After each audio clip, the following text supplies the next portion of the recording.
Greetings loyal subscribers and honoured guests. For this episode of Cyberpunk September, I am taking a look at a game called Lacuna, which the developer Digitales describes as a sci-fi noir adventure. This is a pretty apt description of this game as it features many of the hallmarks of classic noir stories. You play as a rather jaded detective named Neil Conrad who has become estranged from his wife and child due to spending too much time on the job and not enough connecting with them. You have been assigned an extremely important case working security detail for a high-profile politician, only for him to be assassinated before you barely had a chance to begin. From there it's a race against time to figure out the identity of the killer before they have a chance to flee from the planet. You will be spending a lot of your time in Lacuna interviewing witnesses and suspects, scouring locations and important documents for clues, and then finally submitting your findings to your superiors. At times it felt like I was back at school and doing a test. Should you mess up, you risk sending the investigation down the wrong path, which may have a cascading effect as you then skip over key locations or clues that would have shed some light on the mystery. During my first playthrough, I wasn't quite as diligent as I could have been, and I went on gut instinct for some of my answers, which is a valid playstyle in this game, but the chances of getting the best ending by doing this are extremely slim.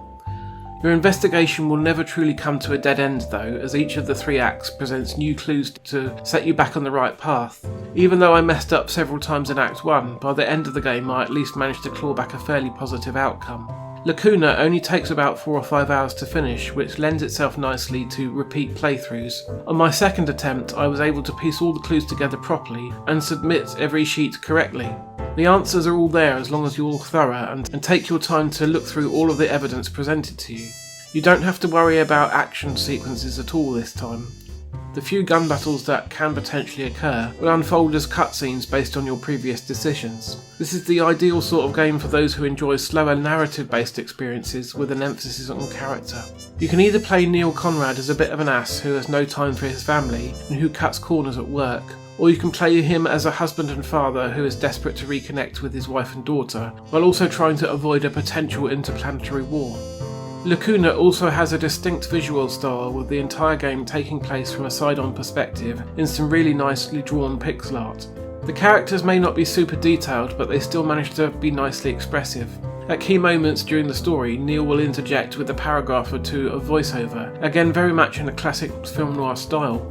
Voice actor Buzz Blackburn has done a great job here in bringing Neil to life and giving the game a lot of its atmosphere. Speaking of which, the soundtrack for Lacuna is sublime, comprising of some very laid-back jazz-style melodies. After all the synthwave-heavy soundtracks we've heard so far this month, this one is a very pleasant departure.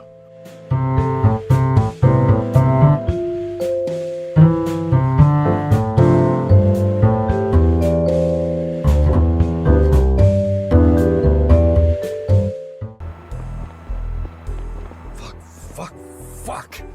How could that happen? I didn't even dare think about the impending political aftermath. If this was indeed murder, it couldn't be. I hope there was a mistake. Maybe Gary had gone crazy. Looking through the credits for the game, it's incredibly impressive that just a handful of people produced the bulk of the work, with Julian Colbus having no less than 5 different roles, from project management, composing the soundtrack to the game, and a joint credit with Jasmine Pfeiffer for the writing, game design and content programming. We have Michael Hearn to thank for the fantastic pixel art.